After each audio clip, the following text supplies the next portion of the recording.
Hi, everyone. Rabbi Rosen here. I hope all is well with you, offering some thoughts for this forthcoming Shabbat.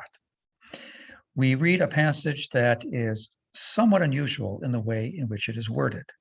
We're told that if the people are facing a baffling problem, some kind of a legal situation, and they just don't know how to solve it, they need to go to the Levitical priests who are in charge at that time. Now, that makes perfect sense simply if we were to say, go to the Levitical priests. Why do we need the additional phrase, at that time? Who else are you going to turn to? But the sages were very wise in how they parsed this verse. They understood it to mean that there is a natural kind of reluctance on the part of many people to see their leaders as worthy of their concerns.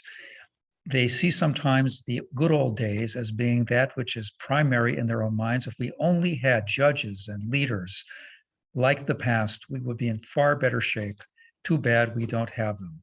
But the Torah says there's always going to be a need for leaders, be it for governments, be it for businesses or organizations or clubs. There's always a need for a leader. Please know you need to go to the person who is there to provide the guidance that you need at that time. Now, we all know, especially as the news of this week has made very, very clear, that leaders can be corrupt. They can lead others astray. Nonetheless, the Torah is insistent that we see leadership as a quality being something very, very important in life. In point of fact, the Torah does not want us to farm out leadership to individuals who are far away from us. When you think about it, all of us at various times are leaders. If you're a parent, you are a leader for your children. If you have older parents, especially ailing parents, those who are perhaps frail, there are times when you need to be the leader for your parent to provide care. We lead by example. We lead conversations. We lead in all sorts of ways that are not necessarily formal and structured. And we have additional wisdom that comes from the reading of this week that tells us what all of us can do when we are put into those positions, when we ourselves are the leaders.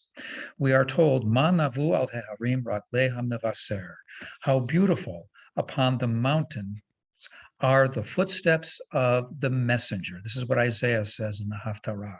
It doesn't say how beautiful is the message, how beautiful are the footsteps of the messenger, as if to say the ways in which we communicate, the ways in which we lead, how we walk and how we walk our talk is as important as the message itself.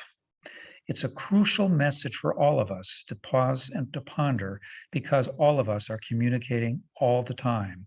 All of us are giving forth signals about what matters to us, what kind of people we are, and how we might influence others for good in this world.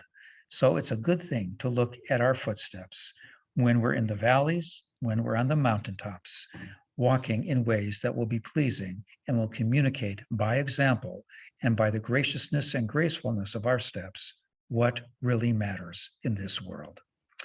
With that in mind, all the very best to you. I hope the weather will cool off for us all. Wishing you a Shabbat Shalom and all the very best.